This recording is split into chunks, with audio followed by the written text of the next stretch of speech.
Hey everyone, welcome to my channel.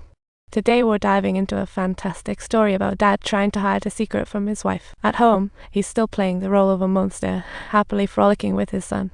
But when it's time to take out the trash, his twisted ideas resurface as he places the trash can by the curb, but thinks it's not enough, so he slyly nudges it a few inches forward. He thinks the rain will obscure views, causing someone to hit the trash can.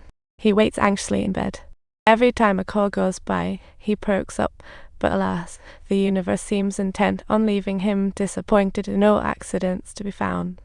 So he opens his laptop and starts binge-watching car crash videos, utterly captivated by the scenes and the screen.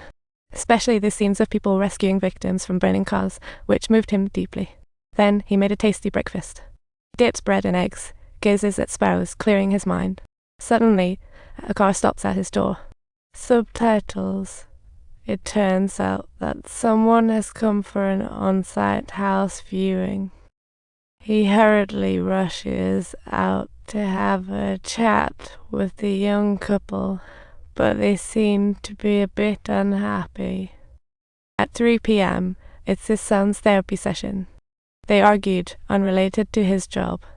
The psychologist reassured them that, after all this time, the son doesn't really have PTSD, just a bit of avoidance and some minor quirks. The doctor's words hit a familiar note, like a haiku about his breakfast inspiration connecting with PTSD. But his wife is fuming inside, having no interest in the doctor's advice.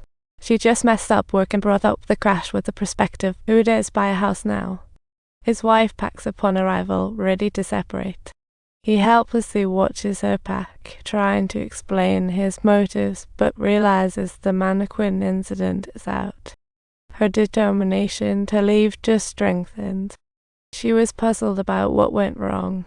Finally, she can't hold it anymore. What on earth is going on? The thing's happened, and it'll take 10 minutes. Even doctors can't stand that wait. Hearing this, his wife lost all desire to engage, feeling disgusted, and she storms off.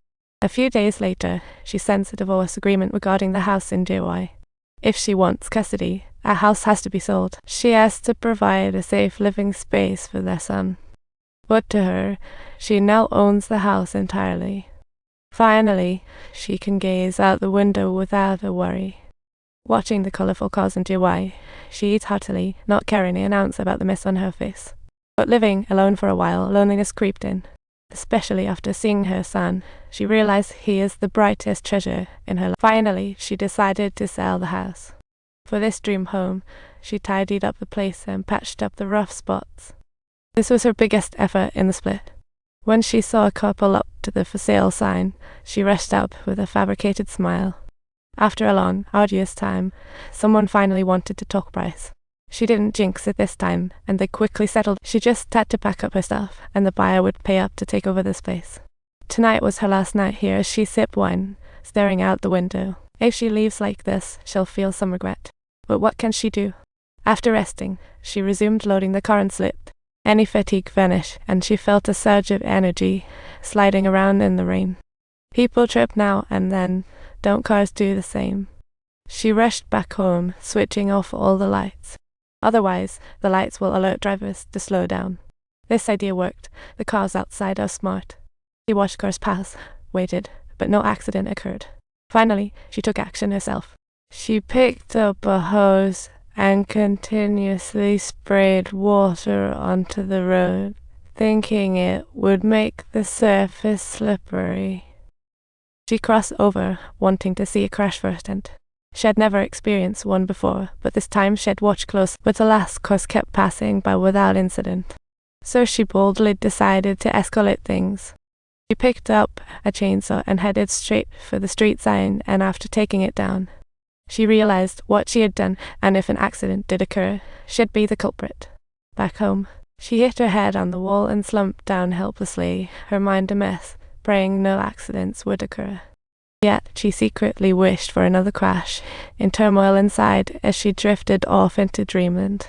Suddenly, a loud crash jolted her awake. Grabbing a first aid kit, she rushed to the car. "Mom, are you okay? I can't go home." Seeing the woman conscious, she pulled the door, but it was deformed and wouldn't open.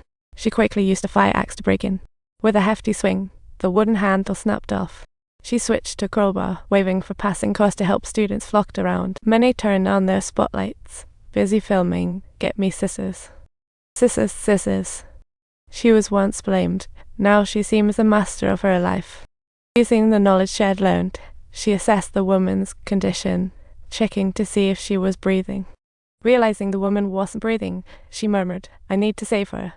She's not breathing." She struggled desperately to save her, but made no progress.